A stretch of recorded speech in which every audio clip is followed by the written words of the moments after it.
Another long-favored San Diego location that has been featured in many films is Balboa Park. Dedicated in 1868, the park had long remained in its wild and natural state. It was not until 1909, when it was proposed by the San Diego Chamber of Commerce, that the city host an exposition in 1915 to celebrate the completion of the Panama Canal, that the park began to take its now familiar shape.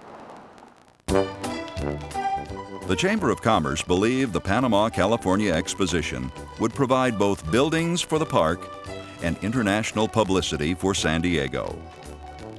Balboa Park is still renowned for its scenic beauty and romantic architecture that comes from the expo itself. The 1915 comedy Fatty and Mabel at the San Diego Exposition was filmed during the Panama California Exposition. Roscoe Fatty Arbuckle and Mabel Norman were two of the most famous comedic talents of the time. The short film gives a good view of the activities of the expo, including a brief glimpse of the motion picture processing at the exposition's own motion picture studio. Influenced by the Mexican and Spanish heritage of this area, the Exposition Committee decided that the buildings should be of a Spanish colonial style, with colonnades, tile roofs, and patios and fountains. Now, the attractiveness of the elements here made filmmakers look at Balboa Park as an excellent source of exterior locations. A popular place to film was the Laguna de las Flores, better known as the Lily Pond.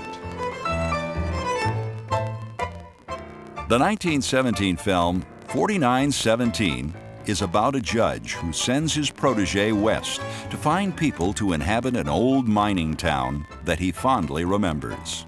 Ruth Ann Baldwin was the writer and director. Back then, it was even more rare than it is today for a woman to be a screenwriter and a director. In 1916, the Pollard Picture Plays Company was founded in Balboa Park. The company was set up by Harry A. Pollard to produce films that would feature his wife, Margarita Fisher. Here, she plays Yulita, the daughter of a man who is hiding on a South Seas island after killing two men to protect his lover.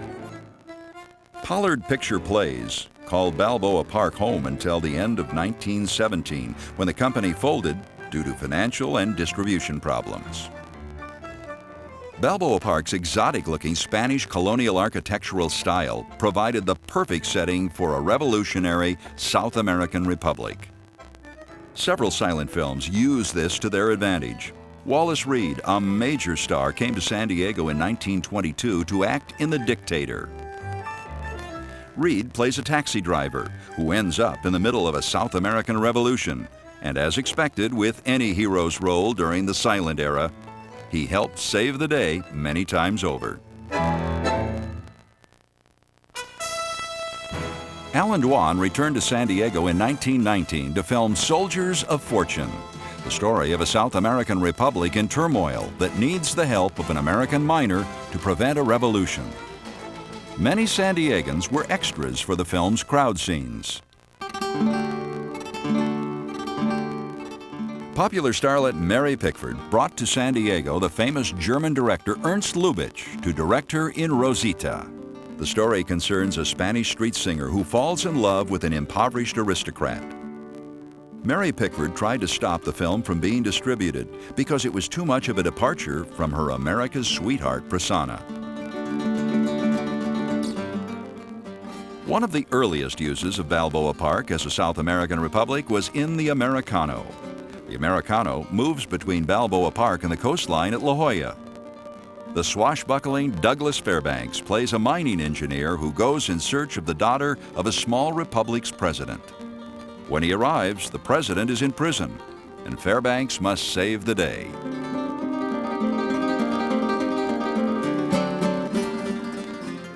In this program, we've only been able to highlight a few of the hundreds of silent films that were made in San Diego County over the years.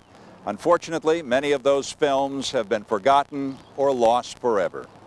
But for a brief period, San Diego was an important West Coast hub for film production.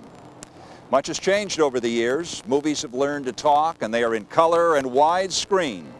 But much remains the same since those early flickers. They are still filled with adventure, romance, and entertainment.